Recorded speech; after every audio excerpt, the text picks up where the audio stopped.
you want it fur on. So there's a little bit more research involved, but I'm going to show you the process of actually getting it from like the dead animal you just peeled the hide off of to something you can actually do something with. The solution that is in that handout right there, there's many ways to make the solution. You can make it with bark. This one, in my opinion, is the easiest one. I've done it for deer, raccoons, squirrels, rabbits, buffalo, elk. The only thing is that it leaves a little bit of like residue on the skin in the fur, but what I do is I use my shop vac and just blow it all out when it's all dried. So basically it's this the super washing soda. This is the aluminum sulfate. It's a blueberry fertilizer and non-iodized salt. Can't have the iodine in it. Yeah. You said you blow that out? You don't suck it out in the vacuum, right? Nope, I blow it out because by that point it's dry and it's just like a dried powder that's in the fur. And I just, you know, same as like a hair dryer would work too, but you'd have to put it on like a cool setting because you don't want to fry that hair by putting that much heat really close to it. So, who else wants to help? I got 2 more hides. I brought 4. Anybody else want to get dirty? Nope. Okay. So what I did is in the notes there you can see how you make this solution. And that's this stuff here. So I'm assuming if you know how you're starting with a hide. So you can see this bucket. Are you ready? So this one's a nice big white rabbit hide, and I'm just kind of going to wring this solution out of it as I pull it out of the water. And how long has that been in there? This has been in here since Wednesday. So it's been in for a couple days. When in the winter time it takes a lot longer because it's cold. When it's warm like this it goes a lot quicker. You do need to reposition the hides every day. So like pull them out of the water and put them back in and swirl them around. Yep. When you say it's colder weather, are you talking about the temperature of the wires? Just the air temperature, the ambient temperature. Once it gets down into the 40s and 50s, it just takes longer. So there's one. Do you want to straighten them all out and make them nice and flat? The process of doing this basically kind of neutralizes the pH and keeps bacteria from setting in, which is what's going to cause the hair to slip.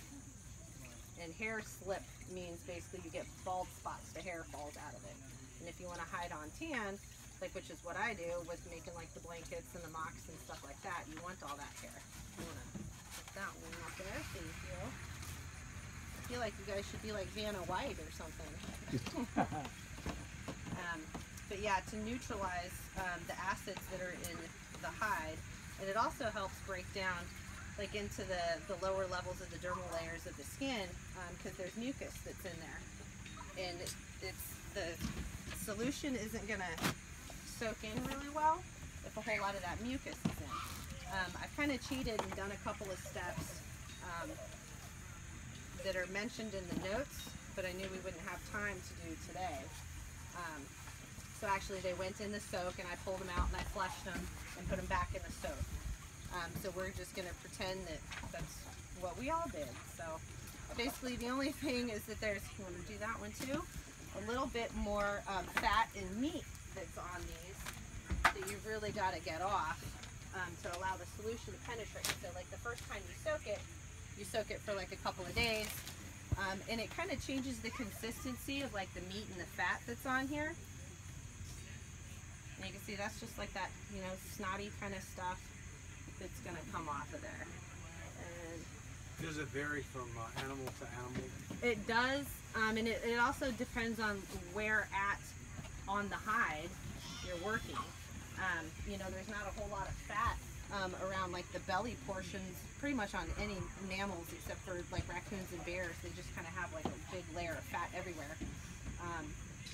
But normally the only part you really need to be really watching is around the neck, the shoulders, and the rump, because the fat and the meat really wants to stick to those parts of the hides pretty much on any animal.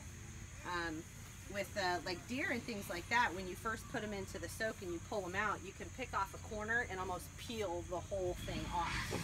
And it comes off in one nice big pretty piece, and it's really smooth and even. But with the rabbits, their skin is so thin that if you were to grab it and pull like that, you would just rip it. Like I got impatient and I pulled it and put this big old rip in it. So basically, if I wanted to fix that, I would have to sew it once I got past this next step. So in that little container there are some razor blades. There's different tools for fleshing small animals like this. I tend to use a razor blade because you can use the right amount of pressure without cutting into it. Okay, you see? So we're gonna hold it from this side right up here, okay? And then you're just gonna kind of put it down. If you wanna practice for a minute, here, let's start on the edge, okay? And you're just gonna go like this, nice and gentle. Because if you go really hard, you'll go right through the skin. And it happens sometimes, okay? So don't worry if you go through it. We're just practicing, right? Okay. Take that glove off, Sarah. Some of the other tools for like the larger mammals, this is like a fleshing knife. It's flat back here, and then it's beveled right here with like slight grooves in it. And then one of the other tools that I use, The other one. when I do buffalo and I do the brain tan, this is like a shoulder bone, elk shoulder, and I actually did the whole buffalo with this and chipped one of the teeth. It's a lot more labor intensive, but if you're trying to do something like completely natural, then use, you know, natural tools, which would have been that. You can just keep on going. You can just, wherever you want. Where do you think there's a little bit of meat on there? That little stuff? My gloves getting in the way. Yep, just watch your fingers. There. So there's different ways to do that. With the rabbits, you can either, you know, wear an apron like this or just mold, you know, nasty jeans and put it over your leg so it's kind of rounded. It makes it a little bit easier to kind of get in there and dig into those layers. If you're working with a larger hide, like a fleshing beam, basically what I normally use is like a big log. It's about like this, about like that big, that I've taken all the bark off of so it's nice and smooth. And then I just put it up on some supports. And I put it at about waist high. So when I'm working on it, I can kind of lean over it and pinch the hide right here. And so if the hide was going down, you take like your beveled edge and you just run it down the hide. You don't want to put it like this because you'll cut right into the hide. You just kind of want to get like a little bite into it in between the dermal layers of the skin, and just basically get all of that off. The fat in the meat is what's going to lead to rot in the hide. So getting off as much as you can is best, even if once you get farther in the process, if there's still some little bits on there, it's still fine because once you start breaking it, it dries and you wind up pulling that off through the breaking process anyway. I've cheated before and used a belt sander to get some of it off, so you can get pretty creative with it. So anyway, I got these hides from my friend Sherry, who raises rabbits, and she doesn't keep any of the hides, so thankfully I can't pay a little bone of foods. I had some issues with rabbits when I was little. So she gives me the hides, she eats the rabbit, and I do this. So I got them from her, put them in the hide soak. They were in that. Yesterday I pulled them out and did like a rough flesh, and then put them back in the soak to bring here today. So basically we can, you know, do what we're doing here. What my lovely, wonderful helpers are working on is getting the last little bits of fat and meat off of there.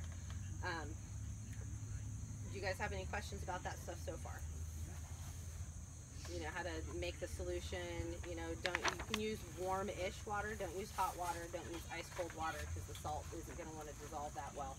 And the coolest thing, when you make that solution, it like bubbles and fizzes. It's like Alka-Seltzer. It's pretty awesome, and it smells really weird, but yeah, so if you're making this stuff in your garage, don't worry about, you know, you're going to blow something up or some weird chemical reaction. That's what it does.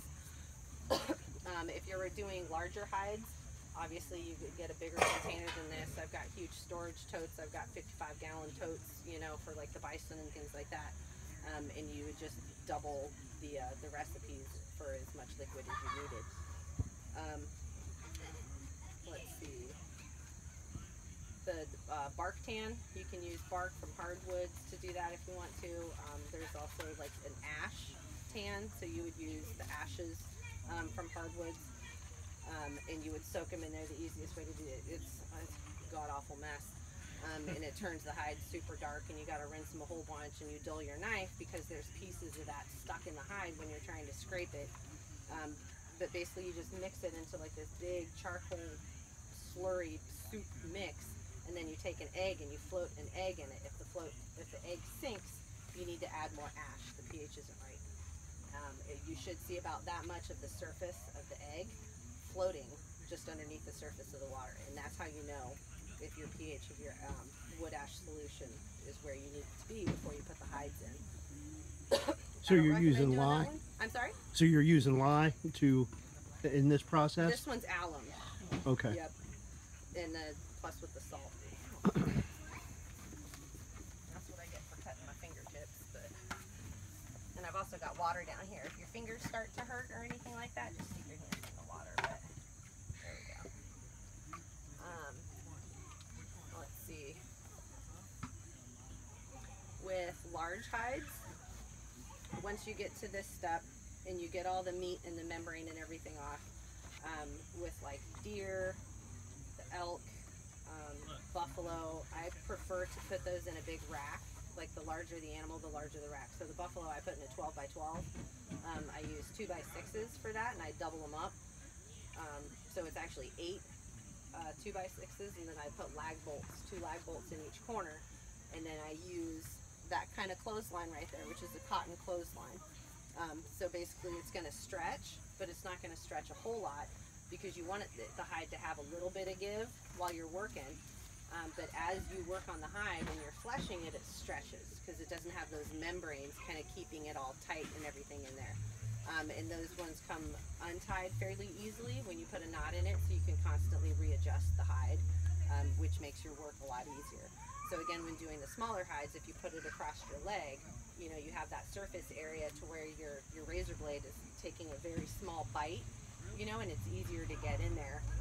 And the same with the fleshing beam with this one here. Instead of trying to, you know, move furniture across the, excuse me, like a carpeted floor, it's easier moving it on a wood floor, and there's just less surface area. I'm skipping around all over the place.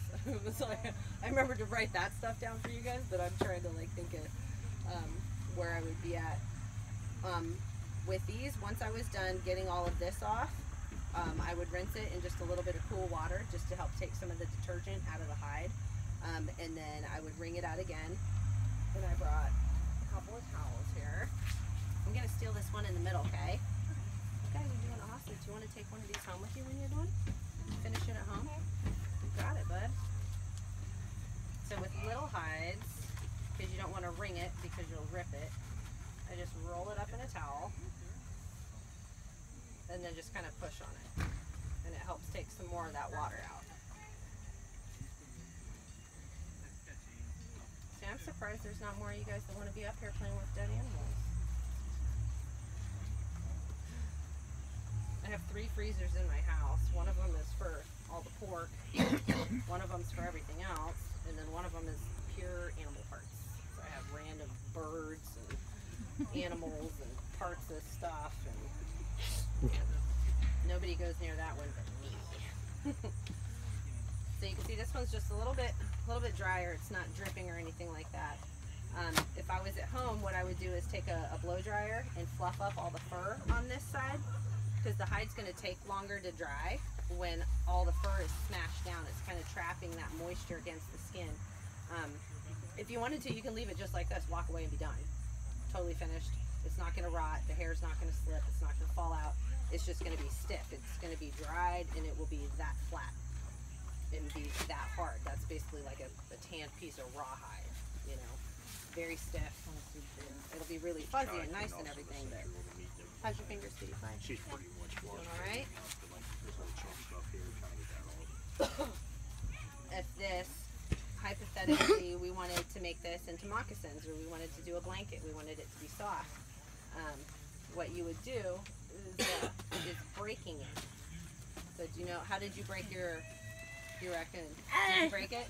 Not really, no. I just kind of left it and just kind of let it be like that and just let him stay flat. And I had his fur all fluffed up and everything. Yeah. He looked good. I more or less just kind of sat around the house to scare my mom.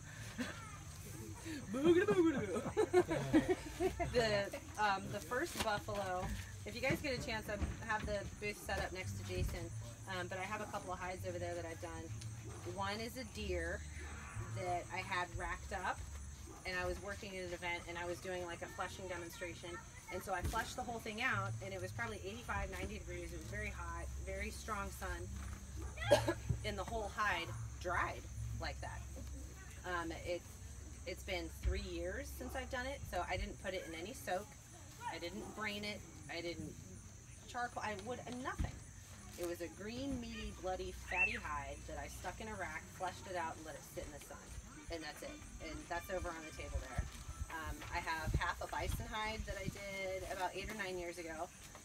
But when that one was cold, when they butchered it, they knew they were going to send me the hide. So what they did is they, peeled it off the animal, they rolled it up in a ball, stuck it in the freezer over the weekend, and then shipped it to me. Well, because their meat and fat is so thick, the center of the ball didn't freeze. Yeah. So, and it wasn't neutralized, anything like that. So 2 weeks into working the hide, whoosh, the whole back half of it slipped. And this is a full, 10 hours a day for 2 weeks of fleshing this thing using this stupid thing that isn't very sharp. I was beyond not very happy. So what I did is and it was patchy, obviously where the hair had slipped, is so I cut it in half from where the slip line started, and purposely slipped all the rest of the fur or the hair off the bison, and used the regular just skin, and I made drums with that because it was still soft. I hadn't smoked it or anything, it was still green.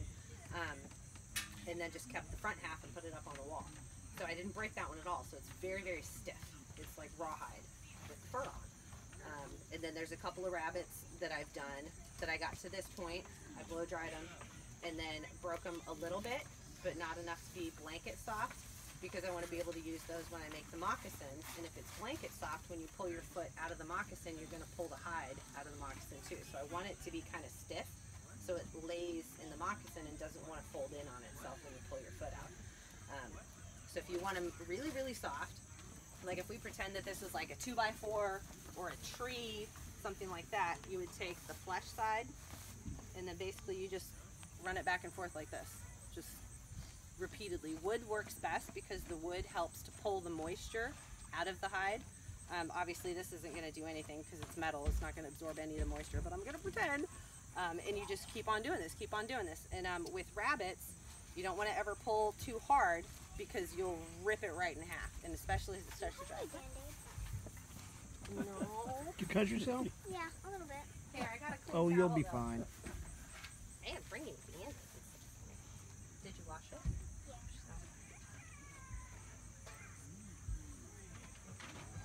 You want to hold that right there? Pinch it, you good? Yeah. Okay? Yeah. So if you pull really super hard, you'll pull it right in half. And I've done it because I'm not paying attention. And I'm like, it's so close to being dry. I'm almost done. I want to quit. I want to give up. Whack! And I just split, 8 inches of this thing. So you keep doing it. Make sure that while you're doing this, you're moving the hide. Do it like maybe count 1, 2, 3, 4, 5, 7 up to 20, and then move it again. Your edges are always going to dry a lot faster than down along the back because that's where the skin is thicker. If the hide is going to rip, it's going to be on the belly or around the legs. And you just keep on going. Keep on going. If you need to take a break from doing this, just fold it up to where there's nothing but hair showing, and put it in a little Ziploc bag and throw it back in your freezer, and then come back to it when you have more time. Let it, come to room temperature, or you can put it in water if you want. But if you started breaking it, getting the water out of it, and you want to defrost it quicker by putting it in water, you just erased all the work you just did. So, yeah, I wouldn't advise doing that. So should the 2x4 be rounded? No, it doesn't necessarily need to be. Okay. I mean, I would look for one that doesn't have a whole bunch of high spots on it or a bunch of burrs, because you can rip it. If it's a deer, I wouldn't even worry about it. I've seen videos where it's been like a rounded post that they do it on that rounded. Yeah, that's like a breaking post. Like if you had like a deer or the elk, buffalo, things like that, raccoon, bear. A breaking post is great. A breaking post is basically like a 4x4 that sits on a base like a tripod. So I've got, a leg, and a pole coming straight up. And basically what you do is you just take the hide, skin down, and you just run it over the top of that 4x4. Again, you've got to watch the corners on those until they get rounded down a little bit. rabbits, I totally wouldn't do that because you won't even try to, and you'll put way too much pressure on it, and you'll just pop right through one of those corners and get that done. But it's really not difficult to tan hides. It's really not. It's just time consuming. A lot of people will, you know, send hides and they get like commercially tanned and they use like chrome and things like that, and that's great. I don't, when I'm doing the larger hides that like I want to wear, like make into a jacket, blankets, things like that, I don't want those chemicals, you know, like sitting on my chest while I'm breathing them all night. So I prefer to do the brain tan, which again is a lot more time consuming. It took me 2 freaking months to do that buffalo by myself. And because I'm retarded, it was the first one I ever did. My friend was like, well, do you want to start on something smaller? Like, I have a deer hide in the freezer, you can practice on that. And I was like, no, because if I hate it, like the buffalo hide's already coming. Like, if I do the deer and I'm like, I don't want to do this anymore, what do I do with the buffalo Just be hide? careful. I was like, I'm going to walk into this blissfully unaware. What is a buffalo hide worth in its tan? Normally anywhere between $900 and $1,200 for a buffalo hide. Did you use it? I used Can I eggs try it? on one of the buffalo hides. You're using the wrong side, aren't And you? it took a lot of eggs. Yeah. You only want the egg yolk. No, I'm not. Dumb. That's the So wrong if you side. do want to do it like an egg tan instead of brain No, tan, no, you can use eggs. There's recipes online for it. I think I used 4 dozen on the first tan on the buffalo. I had to do that process twice. Brown eggs or white eggs? Doesn't matter. Free range? No. You just want the proteins that are in the yolk, which most closely resembles like the I'm sorry, I'm at a loss for words here. It's not leptins, peptins, something. The proteins that are in the brain when you smash it and you cook it down. Peptides? I think that's what it is. And some people will use like mink oil. I've heard of people using mayonnaise and using. How about urine? I've heard people say that it's been done like that. Oh, that's what we... But that's like uric acid. Like It's uric acid. It's not a protein like a brain is a protein. So I mean, I could see if you want to pee on it to neutralize the pH, possibly, as part of the tanning process. But yeah, I wouldn't. If you're doing a brain, Yeah. if you're doing a brain tan, how much water do you use with the brain? Just enough to make a milkshake. Not a lot. They say each animal has enough brains to do its own. Yep. I would swear by that, except for a buffalo who's going to need some stupid friends. Is that right? Yeah. Super friends. Yeah, there is no way that one buffalo brain is enough to tan it. There's no flipping way. Because his brain is smaller than like a cow's brain. Yeah. That's there's just no way. It'd be like trying to tan a deer with like a squirrel brain. It just ain't gonna happen. So, but, yeah, not very fun. I don't think it matters what type of brain you hold use this if you're going to use a brain tan. Whether, you know, if you have a deer, if you use the deer brain, or if you use, you know, hog brains, or, you know, cattle or something, I really don't think it matters. But you would want not old and half rotten. You know, like you hit a deer, or somebody hit a deer, and so then you're like, oh, actually, I'm in the middle of tanning something, I'm going to try and scoop this out. Don't do that. Don't. There's like horse meats, they sell like food grade pork brains. There's Boars on the other side of Stevens City, and they thought I was nuts the first time I called them, but at this point, they know. Save it for you. Yeah. They'd be like, how much? And I'm like, I don't know, like maybe 5 gallons, you know, and they put them in like Ziploc bags, or like, you know, big tube bags, so it's the grossest thing, and my husband made me buy a new blender and all this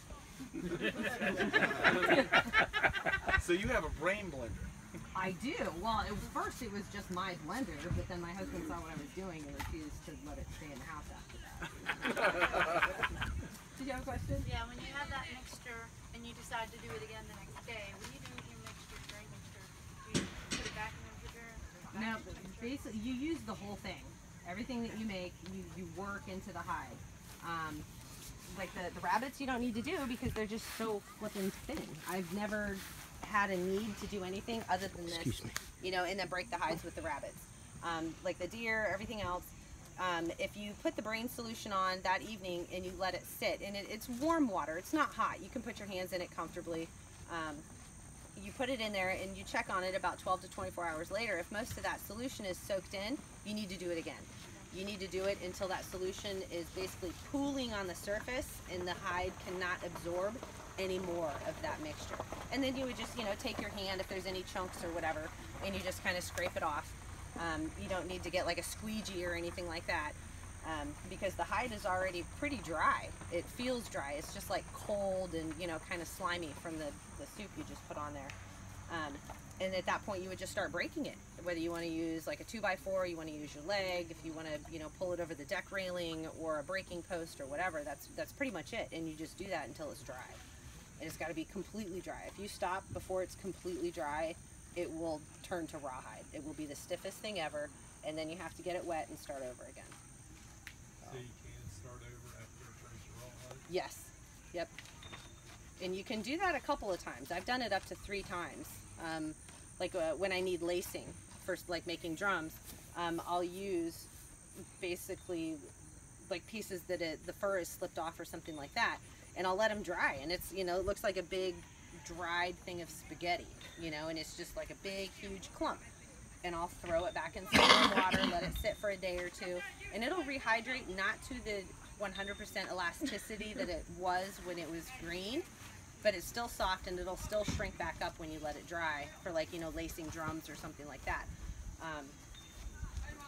Excuse me. But I would recommend not doing that any more than maybe 3 or 4 times, because it does get difficult after a while to get it to reabsorb a lot of the moisture that it needs to become soft and pliable again. But it's possible, entirely possible. Like, I need to do that with that deer that's sitting over there, because like I said, I haven't done anything to it. Weevils will get in there, and they'll start eating some of the proteins on the dermal layer of skin, which will lead to hair slippage after the hide has been tanned and done and everything. The very last process is smoking the large hides. Little rabbits, squirrels, things like that, I've never brain tanned them because they don't need it, and I've never smoked them because they don't need it. But the thicker skinned mammals need to be tanned with some kind of solution, whether it's like eggs or brains or whatever it is. If you want to try peeing on it, whatever, and then it needs to be smoked. The reason why you smoke a hide is that the creosote that's in the smoke attaches to the fibers that are in the skin. So if you imagine, like at a microscopic level, that the tissues and the fibers that are in the skin are like chain link. Okay, they're like a flexible bridge. And when they're like this, everybody's just moving, and there's like a snot kind of slime that's in there that lubricates everything, that keeps it moving. And when that dries out, it dries stiff. You've just cemented that chain link, and it will not move. So what you do is you dry it, or you break it while it's drying, and you make those fibers dry in a flexible state, and they will stay flexible unless you get them wet again. And if you get them wet again, you got to do the breaking process all over again. Yeah, yep. So you smoke it when you're done. It's as soft as you want to get it. You're never going to work it again. You might take, you're wearing your buckskin, you might jump in the river, and you don't want to have to do this whole process again. So the way to kind of concrete your work is to smoke it. Does that change the color too? Or? It does. It usually turns it kind of like that buckskin kind of smoky caramel color. But the tannins attach to the fibers that are in the skin, and it coats them, and it waterproofs them, and it makes them impervious to moisture, and you will never have to go backwards again. So whatever stage that hide is in when you smoke it, it will be forever. I have one that I got from Jason, and he went on like this Africa trip, and he didn't smoke the hide. No, he did smoke the hide. So he didn't break it, but he knew he was leaving, so he hurried up and he smoked it. So now I have this huge buffalo hide that is giant, but it's like stiff, and he had it leaning over like a board, like a clothesline, so it's completely folded in half. And no matter what I do, I can't get it. I can, you stand on that side and I'll stand on this side, and it's flat while we both stand on it, and then we will get off, and it's whoop, goes right back up to where it was, and there's nothing I can do with it. So he was like, well, I figured you could do something. I'm like, well, it's hanging in my front yard now. You know, I've been out there for like a year. I don't know what to do with it. Let's see, what have I missed? What's confusing? What's not clear? For the laundry detergent stuff that you're using, is there a certain brand that you recommend you have with? Yeah, Hammer or super whatever? washing soda. It doesn't have like the fragrances in it. It doesn't have any of the extra anything in it. Yeah, yep. Yeah, I think that the borax is a little bit of an overkill with the salt. It's not going to hurt, but that's what I've been using. Some people will switch out in between the super washing soda and the borax. It's basically the same principle, but I think the borax can be pretty harsh on some hides, especially like these thin little ones. So for me, it's just easier to have like a one-size-fits-all than to try and do a bunch of different little recipes. Because if I got 45 different things in the freezer, and I'm gonna make a 55-gallon barrel bunch, I want it to be good for all the hides that I might put in there. So just for me, it's easier doing that. But you could swap them out if you wanted to. Now, are you stretching these also, or no? Nope, you don't need to stretch them. You'll stretch them while you're While you're breaking working. them. Okay. Yep. Now, if you want it to slip the fur, how do you do that? If I want to hurry up, then I use hydrochloric acid. Again, yeah. And that takes maybe 24 hours. But you got to watch it because it'll start to eat the hide too. The other option, leave it in a bucket in the sun for about 2 days. Before you process it, or You can before, after, whenever. Basically, just let rot set in. okay. Whoop, out it comes. So it's easy peasy. Well, the brain, don't you do them right away after you skin it or Yeah. get the meat and If- fat if- off of it? If this was a deer, that would be our next step. Would be braining it and then letting it sit, for like a day or two, seeing if it needs another brain solution. But since these are just little rabbits, we're pretty much done at this point. They just need to be, any last little bits of fat and meat cleaned off of them, and then broke. That's it. But it's the same thing with the buffalo. Funny story with that. So I told you I was working that by myself, that stupid little hand tool over there. And my neighbor was babysitting her 2 nephews, who were probably 8 and 10. And I had the buffalo in the 12 by 12 rack. It was huge. And Yeah, bless you. so I had put it was time for the brain solution, so I made like a lot. And put the hide up on 5-gallon buckets. So it was elevated off the ground, but was horizontal. And basically, I think it was February, went and put shorts on and a tank top and got in the middle of the hide.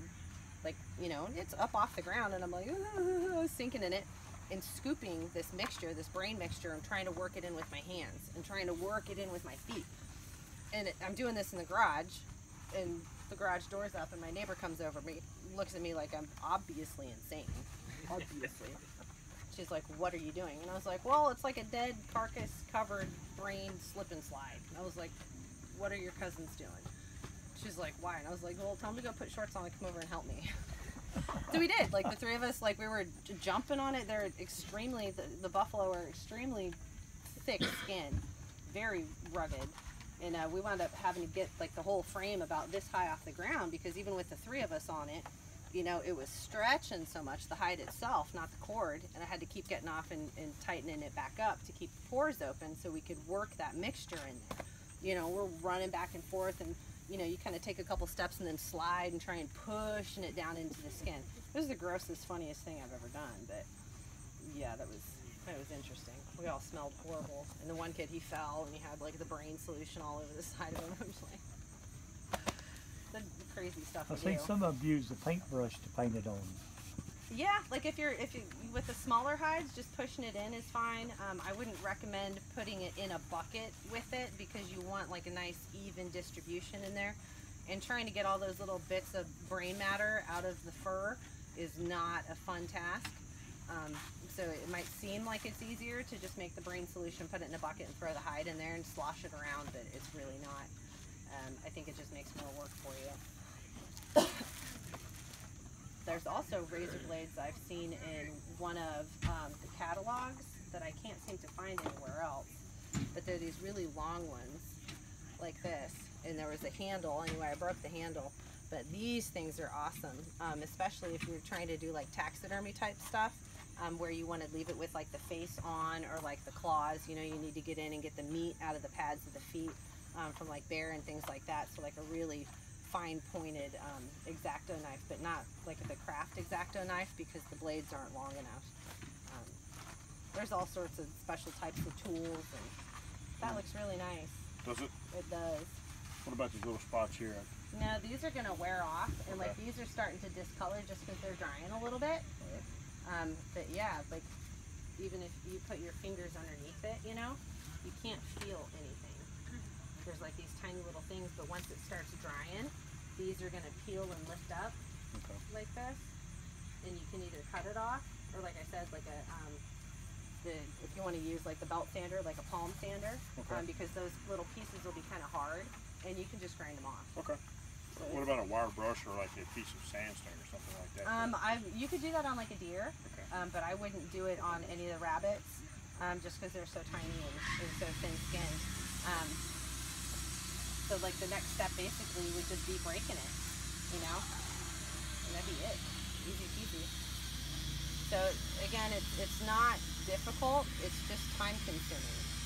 So where's the break at as far as the size of the mammal to do it this way versus on the brain? Like the smaller, like raccoons, squirrels, rabbits? Yeah, if you can like pretty much see through the entire hide, you know it's gonna dry really evenly. And in my opinion, you don't need anything else on it. You can brine it if you want to, but I think it's an unnecessary step.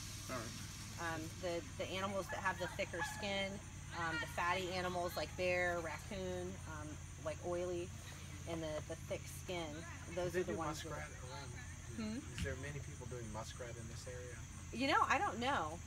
We did down south, and it's Ain't many muskrat left around here. a lot of Is that what it muskrat is? down south. Yeah. I'm finding beavers are coming back. Beavers are everywhere. Yeah. I want to do one. There was nothing. There Yeah. was no beaver. 25 years ago, now they're everywhere. Jeez, We got I still problems. want to do a bear. Huh? I don't know why. I heard like, I think from what I've heard, like bear is harder than like a buffalo. Buffalo has really, really thick skin, plus they have that hump. So you kind of have to invert the hump and like push it, you know, towards you this way, because you have to, with a buffalo, you have to thin the skin, because their skin itself is different thicknesses. You know, in the belly it's pretty thin, across their back, their skin can be like that thick, not including the fat. So when you come to tan, you can't tan something with skin that freaking thick. You have to get all of it down nice and thin, which means you have to chip away at the skin, which is why I had to use that flipping thing, because it's not cutting the skin. You're like if you're golfing and you make a big old divot, that's what you're doing with that thing in the skin, with the buffalo. So I would, yeah, just know what you're in for if you decide to do that. You got it, sweetie pie? Awesome. And there's a bucket of water in there. Oh, okay, awesome. And I have Ziploc bags too. Okay, so take it home and break it? Yeah, that's it. So That's completely it. what do you think is the best to break it on? On the wood or the tree, or? Do you have like a pair of jeans you don't like? Yeah. Yeah, that'd be it. So just do it over that? Yeah. And hide side down? Skin side down. So hair up. Yep. Yep, and that'd be it. So just fold this up now? Yep. Well, how long before you go home? We're probably leaving after this actually. Okay. Yeah, then basically if you want to store it, it's just skin to skin. Okay. And then you just roll it up, and that's it.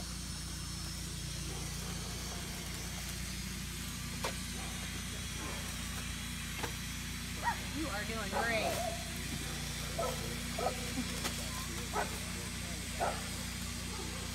You want another one? Because if you don't take it, that means I have to do it. I don't know if I feel like doing all those. Unless somebody else wants to take one home and they can If I can't practice. break this evening, put it back in the freezer? Yep. Just put it in the freezer. I mean, if you want, it's up to you. If you want to put a little bit of a solution in there to keep it from drying out, you know what I mean? And that way, basically all you would do when you get home is just like rinse it a little bit. Bring it out first, or?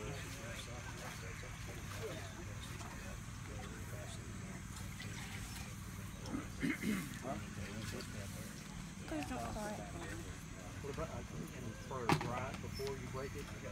It makes it go a little faster. So do the towels and the hair dryer, or?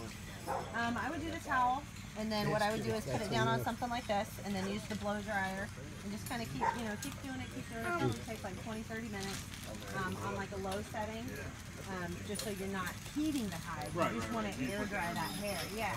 Because when it mats down like that, oh, you did great, sweetie. You did awesome. How's your finger? It's good. Okay. You did really great. Do you want to take this one home so you can finish working on it? Yeah. Okay, because I don't think you'll need the razor blade stuff anymore. Because some of that stuff will just come off when you're working it. You did an amazing job. That one's a little hole. I think I did that one though. You did great. Thank you. How long is it going to take you to break it? A rabbit you should be able to get done in an afternoon. Oh, in the afternoon. Mm-hmm. Yeah, so you're trying to get all this stuff off? Is that? Yeah. Yep, it's just little bits of meat and fat. But Take a couple hours.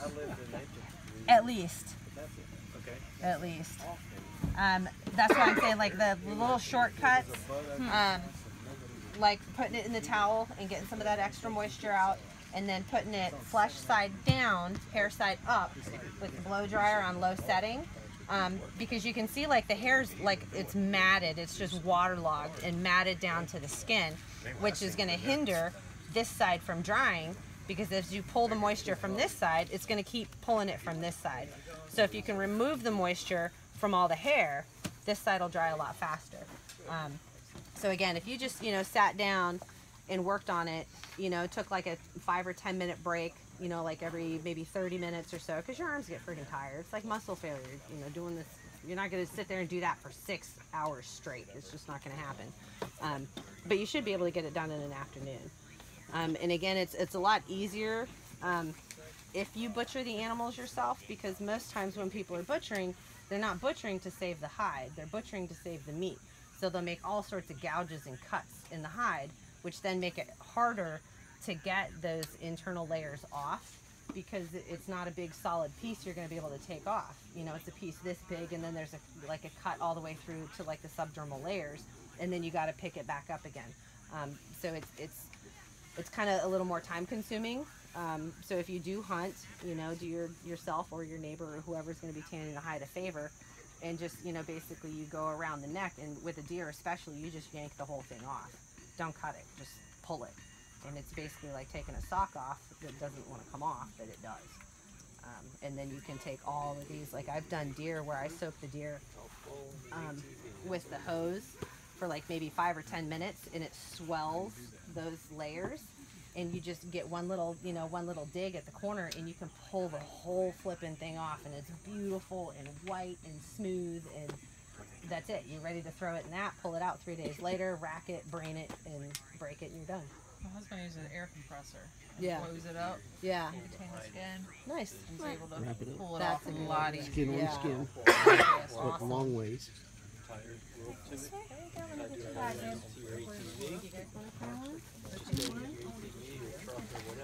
Like that. I was like, see, that means I'm gonna have to take this bucket back home. Yeah, here. Can you show me how it's supposed to be? Can you put Well, it in these the are all bag? pretty much done. Done? Is that one? I mean, I see they're a both- little bit of meats on it, or Yeah, does that but- matter? No, because what's going to happen is when Hey, this is Chris In The Treeline. I was just showing you Mountaineer Sarah Jane working on tanning a hide. That was a rabbit hide. We're gonna break it tomorrow, and we'll have that for video also.